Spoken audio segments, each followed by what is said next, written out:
नमस्कार, आप देख रहे हैं जौहर झारखंड। मैं हूं आपके साथ अलीम अतहर। गुमला में सुरक्षा बलों के साथ मुठभेड़ में पीएलएफआई का 10 लाख का इनामी गुज्जू गोप समेत 3 नक्सली मारे गए हैं। गुज्जू गोप ने ही बानो थाना प्रभारी विद्यापति सिंह और जवान विरुली की हत्या की थी। वहीं घटनास्थल से AK-47 समेत कई हथियार बरामद किए गए हैं। पिछले 1 महीने के भीतर पीएलएफआई के खिलाफ सुरक्षा बलों की ये तीसरी बड़ी सफलता है। पीएलएफआई पर सुरक्षा बलों ने कसा शिकंजा। गुमला में पीएलएफआई के 3 नक्सली ढेर, AK-47 समेत कई हथियार बरामद।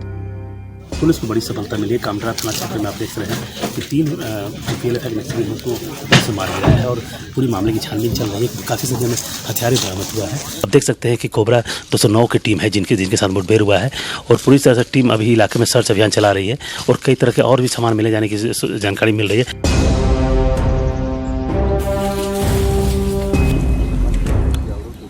गुमला के कामडारा के वनटोली जंगल में सुरक्षा बलों ने मुठभेड़ में पीएलएफआई के 3 नक्सलियों को मार गिराया। वहीं घटनास्थल से 2 AK-47 समेत कई हथियार मिले हैं। साथ ही भारी संख्या में कारतूस और 1,10,000 से ज्यादा कैश बरामद किए गए हैं। 3 डेड बॉडीज मिले हैं पीएलएफआई उग्रवादियों के, 2 AK-47, 2 315 के राइफल, एक फॉरेन मेक का 6 और पिस्टल, एक कंट्री मेड पिस्टल और एक और मैगजीन सहित कंट्री मेड पिस्टल, बहुत सारी गोलियां, पिट्ठू, 2 केनवुड के सेट जो वायरलेस सेट्स होते हैं वो भी मिले हैं हम लोगों को। के अंदर में ये तीसरी बड़ी कामयाबी पुलिस को मिली है, जिसमें कि दिनेश गोप के दस्ते के साथ पुलिस की मुठभेड़ हुई है और 3 उग्रवादी जो है इस घटना में मुठभेड़ के क्रम में मारे गए हैं। पुलिस को सूचना मिली थी कि किसी बड़ी घटना को अंजाम देने के लिए इलाके में पीएलएफआई सुप्रीमो दिनेश गोप अपने करीब 1 दर्जन नक्सलियों के साथ डेरा जमाए हुए हैं। इसी सूचना पर गुमला और खुटी पुलिस और कोबरा जवानों ने जंगल की घेराबंदी की, लेकिन नक्सलियों ने फायरिंग शुरू कर दी। जवाबी कार्रवाई में 3 नक्सली ढेर हो गए। पुलिस, गुमला पुलिस और 209 कोबरा के जवान थे और इसको मेरे द्वारा लीड किया जा रहा था। पीएलएफआई के खिलाफ जारी अभियान में हाल के दिनों में सुरक्षा बलों को कई बड़ी सफलता मिली है। खूंटी में 29 जनवरी को 5 नक्सलियों को मार गिराया गया था। उसके बाद फरवरी महीने में हुए मुठभेड़ में 1 नक्सली ढेर हुआ था, जिसके बाद गुमला में 3 नक्सली मारे गए। सुरक्षा बलों के इस अभियान ने इलाके में पीएलएफआई के पांव उखाड़ने लगे हैं। सुशील कुमार सिंह, न्यूज़ 18 गुमला। गोरखपुर से प्रधानमंत्री नरेंद्र मोदी ने प्रधानमंत्री किसान सम्मान निधि योजना की शुरुआत की। कार्यक्रम में हजारीबाग के एक किसान को सम्मानित किया गया। रांची में योजना को शुरू करते हुए सीएम रघुवर दास ने कहा कि जब तक देश का किसान समृद्ध नहीं होगा तब तक देश समृद्ध नहीं होगा। देश भर के करोड़ों किसान परिवार को भी बहुत बहुत बधाई देता हूं। पीएम नरेंद्र मोदी ने यूपी के गोरखपुर से पीएम किसान सम्मान निधि योजना का शुभारंभ किया। इसके तहत किसानों के खाते में 6-6 हजार रुपए भेजे जाएंगे, जिसकी पहली किस्त के तौर पर हर किसान के खाते में 2-2 हजार रुपए और कुल 2021 करोड़ रुपए किसानों के खाते में भेजे गए। समारोह में झारखंड के हजारीबाग के रहने वाले किसान इंद्र नारायण कुशवाहा को भी पीएम ने सम्मानित किया। इस मोबाइल में मैसेज देख सकते हैं, 2000 रुपया आ गया है। इसके बहुत खुश हैं आज इस प्रधानमंत्री की इस योजना को शुभारंभ किए हुए। इसी तरह मुख्यमंत्री आशीर्वाद योजना जो किसान के लिए लाभदायक है वो भी शुभारंभ हो गया है, जो सभी किसान को लाभ मिलेगा। वहीं रांची में सीएम रघुवर दास ने पीएम किसान सम्मान योजना का शुभारंभ किया और कहा कि असली भारत गाँव में बसता है। असली झारखंड गाँव में। माननीय प्रधानमंत्री जी का ये सपना है, जब तक गांव समृद्ध नहीं हो, हमारे किसान समृद्ध नहीं होगा, तब तक ये देश समृद्ध नहीं होगा, ये राज्य समृद्ध। सिर्फ रांची ही नहीं, राज्य के सभी जिलों में योजना की शुरुआत की गई। दुमका में मंत्री लुइस मरांडी, देवघर में श्रम मंत्री राज पलिवार और हजारीबाग में केंद्रीय मंत्री जयंत सिन्हा ने योजना का शुभारंभ किया। कुल मिलाकर आप लोगों के लिए एक बहुत बड़ी सहयोग राशि है। इससे आपको मुझे पूरा भरोसा है कि बहुत बहुत लाभ। झारखंड के किसानों के लिए दोहरी खुशी की बात कृषि मंत्री ने बता दी। कहा कि केंद्र के साथ साथ झारखंड सरकार भी 22 लाख किसानों को 5-5 हजार रुपए देगी। लोकसभा चुनाव के बाद इस योजना को लागू किया जाएगा। प्रधानमंत्री कृषि सम्मान योजना और राज्य सरकार की तरफ से जो मुख्यमंत्री कृषि आशीर्वाद योजना जो बजट में हम लोग प्रावधान करने का काम किए हैं, मई में हम लोग जो है सब लोकसभा चुनाव के बाद जब आचार संहिता समाप्त हो जाएगी तो हम लोग इसका बड़ा धमाकेदार तरीके से लॉन्चिंग करेंगे। सरकार का लक्ष्य किसानों की आय को दोगुना करने का है, जिसमें ये योजना मील का पत्थर साबित हो सकती है। न्यूज 18 के लिए रांची से राजेश कुमार के साथ ब्यूरो रिपोर्ट। और दुमका में सीएम रघुवर दास ने सुजलाम सुफलाम योजना की शुरुआत की। इस योजना के तहत 5000 तालाबों का जीर्णोद्धार किया जाएगा। पायलट प्रोजेक्ट के तहत सबसे पहले दुमका और खूंटी में इस योजना को लागू किया जा रहा है। इस मौके पर सीएम रघुवर दास ने कहा कि जब तक सिंचित भूमि नहीं रहेगी तब तक किसानों की आय दोगुनी नहीं हो सकती। इसी को ध्यान में रखकर सुजलाम सुफलाम योजना की शुरुआत की गई है। इससे सिंचाई के साथ साथ पेयजल संकट का भी समाधान होगा। किसान का संबंध खेत के साथ सिंचाई का भी। जब तक सिंचित भूमि नहीं रहेगी तब तक हमारे किसान की आय दोगुना नहीं हो सकती। इसको ध्यान में रखकर टाटा ट्रस्ट और जैनिक एक संगठन जो बॉम्बे में है, उनके साथ राज्य सरकार ने एमओयू करके सुजलाम सुफलाम योजना। मुख्यमंत्री रघुवर दास ने पुनर्विकसित रांची रेलवे स्टेशन और दूसरे प्रवेश द्वार का उद्घाटन किया। रांची रेलवे स्टेशन पर द्वितीय द्वार की मांग लंबे अरसे से की जा रही थी, जिसके बनने से लोगों को आवागमन में अब आसानी होगी। ट्रेन को पकड़ने में मदद भी मिलेगी। इस राज्य का आन बान और शान है, क्योंकि यह हमारी राजधानी है और इस राजधानी में इस तरह का एक अच्छी पहल रेल मंत्रालय ने की, तो मैं यहाँ के स्थानीय डीआरएम और रेलवे पदाधिकारी उनके टीम को बहुत बहुत साधुवाद धन्यवाद देना चाहता हूँ।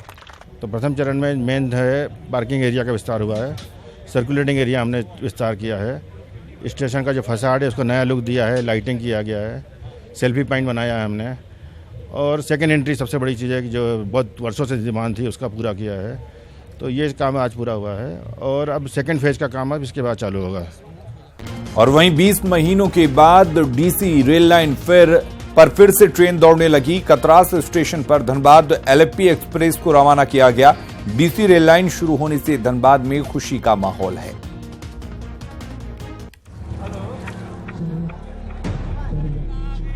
धनबाद वासियों के लिए ये खुशी और जश्न का मौका है।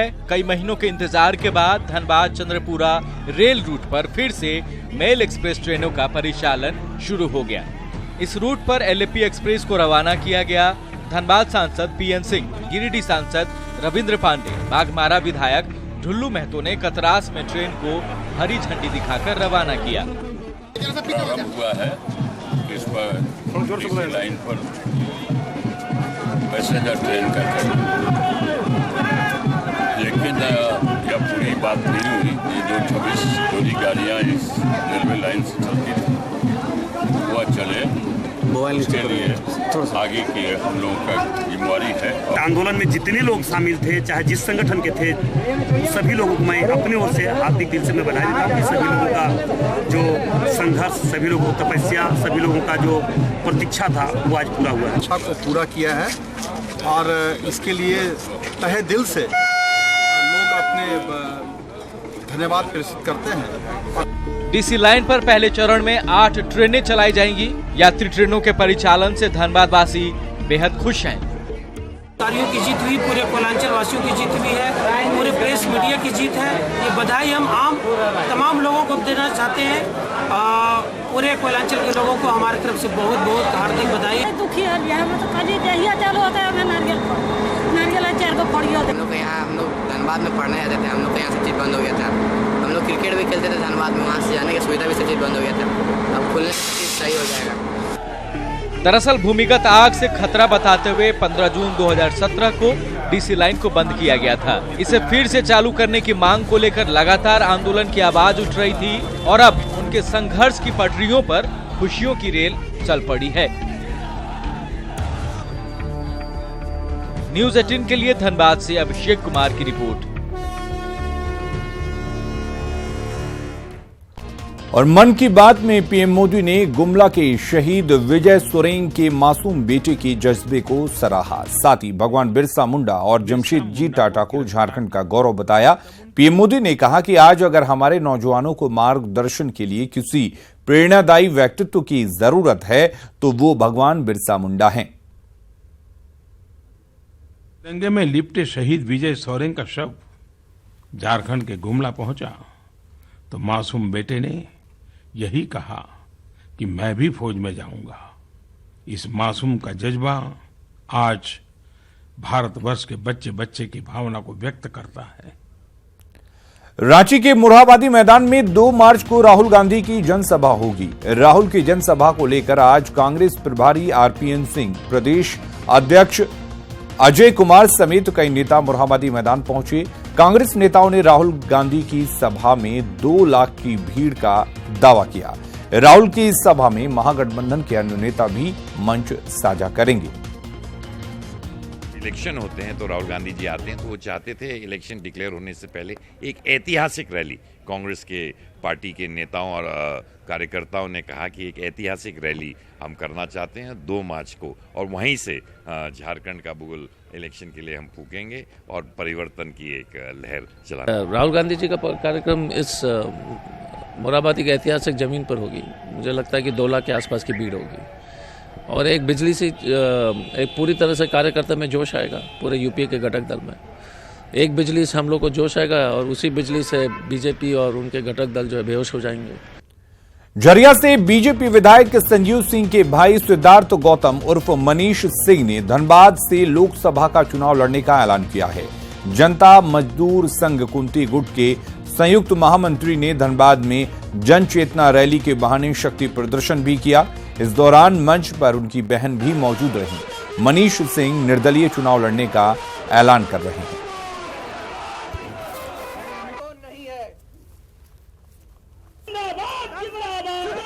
पूर्व में भी कहा था और आज तो वो एक सिर्फ हमारी आप आज की इस रैली को आप हमारी चुनावी तैयारी का एक हिस्सा मान सकते हैं। पूर्व में भी मैं कह चुका हूं कि किसी भी हाल में लोकसभा चुनाव हम लड़ने जा रहे हैं, इसमें कोई लेकिन परंतु नहीं।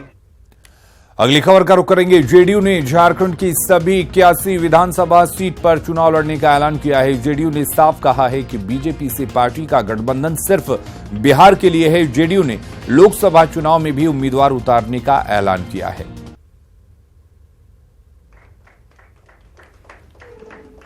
लोकसभा चुनाव को लेके 4 मार्च को पटना में राष्ट्रीय कार्यकारिणी की मीटिंग है, उसमें राष्ट्रीय अध्यक्ष जी निर्णय लेंगे और जो निर्देश देंगे उसी पे हम लोग लोकसभा पे हम लोग काम करेंगे। और विधानसभा चुनाव को लेके हम लोग 81 सीट पर तैयारी कर रहे हैं और दमदार तरीका से हम लोग अपना उपस्थिति दर्ज कराएंगे विधानसभा चुनाव में। इसके तैयारी में हम लोग लग गए हैं पूरा जोर शोर से। देवघर में लघु उद्योग लगाने के नाम पर 1 दर्जन लोगों से करोड़ों की ठगी कर फरार दंपति को पुलिस ने गिरफ्तार कर लिया है। शैलेंद्र कुमार और शिवानी देवी को देवघर पुलिस ने यूपी के मेरठ से गिरफ्तार किया है। दोनों झारखंड, बंगाल, यूपी में अलग अलग जगहों के लगभग 1 दर्जन लोगों को अपने जाल में फंसा रहे थे और करोड़ों रुपए ऐंठकर फरार हो गए।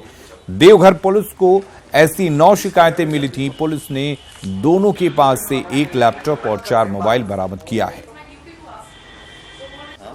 अच्छी सफलता मिली है। एक बहुत बड़ा फ्रॉडस्टर जिन्होंने लगभग करोड़ों रुपए का यहाँ फ्रॉड किया है, भोली वाले बिजनेसमैन और जनता का जो हार्ड अर्न मनी था उसको फ्रॉड किया है, उसको हम लोगों ने यूपी मेरठ से गिरफ्तार किया गया है। उनकी पत्नी को भी हम लोगों ने गिरफ्तार किया है। उसके बरामद में हम लोगों को 1 लैपटॉप और 4 स्मार्टफोन मिले हैं। ये भोले वाले लोगों को ठगी करता था।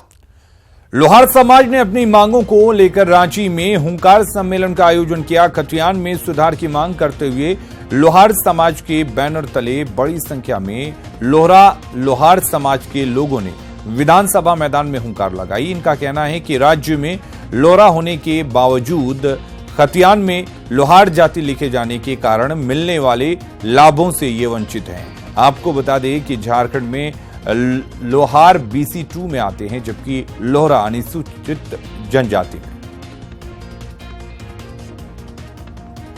पिछड़ी जाति एनेचर 2 में सदस्य है, लोहरा आदिवासी में सूचीबद्ध है। तब से देश आज़ाद हुआ, संविधान बना उसी समय से। लेकिन खतियान में, हमारा खतियान में भी लोहार दर्ज है, जिसके कारण हमको निर्विवाद रूप से जाति प्रमाण पत्र नहीं मिल रहा है। जांच करके मिल रहा है। जांच के नाम पर पदाधिकारी हमारे साथ भेदभाव करते हैं। समस्या हुई है, अगर कहीं गलत कुछ दर्ज हुआ है तो उस पर निश्चित रूप से ध्यान देना चाहिए। अगर गलत है तो उसे सुधारना चाहिए। अगर आप लोग कह रहे हैं तो निश्चित रूप से कोई कारण तो होगा, कोई अनायास ही नहीं कहता। रांची में परिवहन विभाग हादसों को रोकने के लिए सख्त हो गई है। अब अगर 3 बार ड्राइविंग लाइसेंस सस्पेंड हुआ तो फिर ड्राइविंग लाइसेंस को सीज कर दिया जाएगा। हादसों को रोकने और यातायात नियमों के प्रति लोगों को जागरूक करने के लिए परिवहन विभाग तैयार है। परिवहन विभाग ने जनवरी में 8 लाइसेंस को सस्पेंड किया है। वहीं साल 2018 में कुल 74 ड्राइविंग लाइसेंस को सस्पेंड किया गया है। माननीय सुप्रीम कोर्ट का आदेश है कि 4 पॉइंट बिंदु पे हम लोग लाइसेंस सस्पेंशन करते हैं। पहला तो ड्रिंक एंड ड्राइव हो गया, दूसरा हो गया आपका रैश ड्राइविंग, फिर हो गया आपका ओवर स्पीड में और एक ओवरलोड पे। ठीक है, तो अभी जनवरी में हमारे पास टोटल 8 लाइसेंस सस्पेंशन हुआ है। हिट एंड रन, इसके बाद ड्राइविंग लाइसेंस सस्पेंशन के लिए पहले तो सस्पेंड होता है। सस्पेंशन के लिए गाइडलाइन दिया गया है कि किस किस परिस्थिति में ड्राइविंग लाइसेंस सस्पेंड होगा, और कंटिन्यूस अगर किसी का 3 बार लाइसेंस सस्पेंड हो जाता है तो परमानेंट लाइसेंस सीज हो जाएगा।